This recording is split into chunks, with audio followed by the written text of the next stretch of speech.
Usa ka pari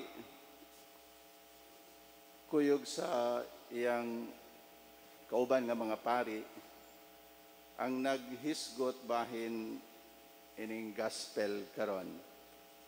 Agig pasiaw ingon siya, makaulaw biya gyud tinuoray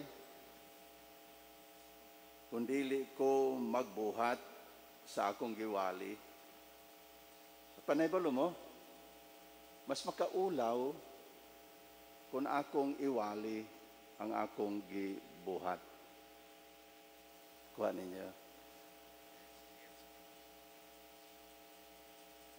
Kinsa may gusto sangyaw anang dautan nga iyahang gibuhat, di ba?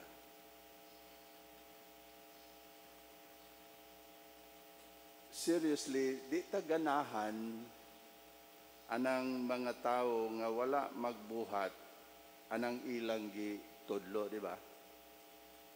Di ta ganahan maminaw sa ilang isulti. Imagine na ragod, unsay imong bation kung ingnon ka sa imong doktor. Ayaw gyud og panigarilyo serha. Kay makadaot gyud na nimo. Unya samtang nagsulti siya ini, bulhot-bulhot pod og panigarilyo sa imong atubangan. Payon sa may imong bation. Sa makadungog ta og mga tao nga mas scandalize sa simbahan ug mubiya sa simbahan tungod lagi kay kana kunong mga obispo, kanang Santo Papa, kanang obispo, kanang mga pari, maayo lang kuno magwali, apan wala di ay magbuhat sa ilang giwali. Wala di ay magbuhat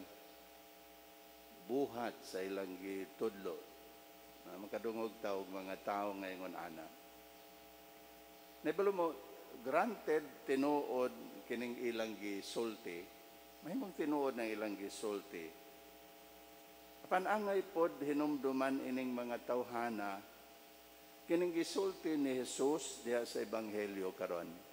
Sa gisulti ni Jesus, yang giingnan kining mga tawhana, ang mga magtutudlo sa balaod ug ang mga pariseyo mao ang may katungod sa pagbuhat o paghubad sa balaod ni Moises.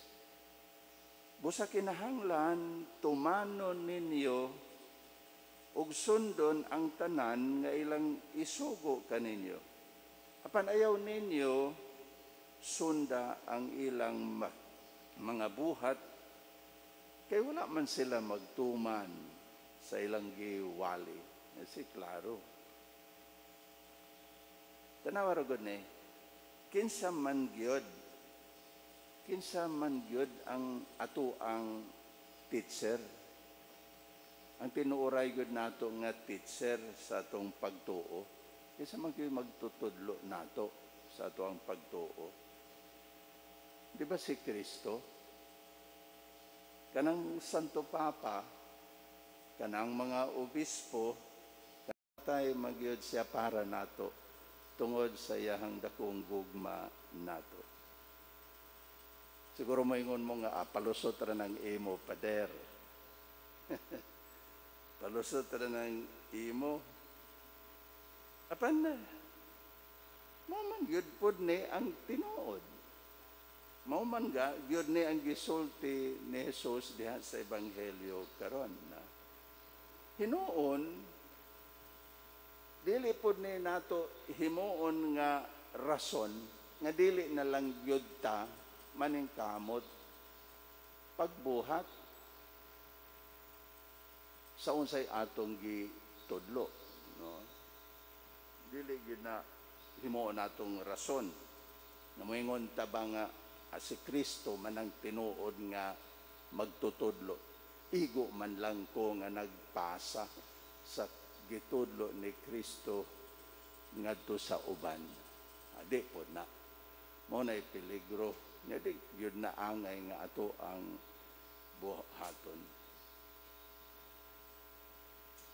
Atong hibawa na itong hinumduman kanunay nga mahimo lamang kitang epektibo nga magtudlo, mahimo lamang kitang epektibo nga magsasangyaw kung gibuhat nato ang atong gitudlo, kung atong gibuhat ang atong gisangyaw. Sa ito'y giingon, action speaks louder than words. Tinuod yun na. Ha? Tinuod yun na, action speaks louder than words. Doon ay nag-ingon, what you are is so loud to me that I can no longer hear what you are saying. Unsa ikaw, lanog na kaayo para nako, nga di na nako gani madunggan ang imuhang gisulti. In fact, you don't need to say anything. Just do. Unsay angay, unsay maayo. Ug mahimo na kita nga maayo nga magtutudlo. Amen.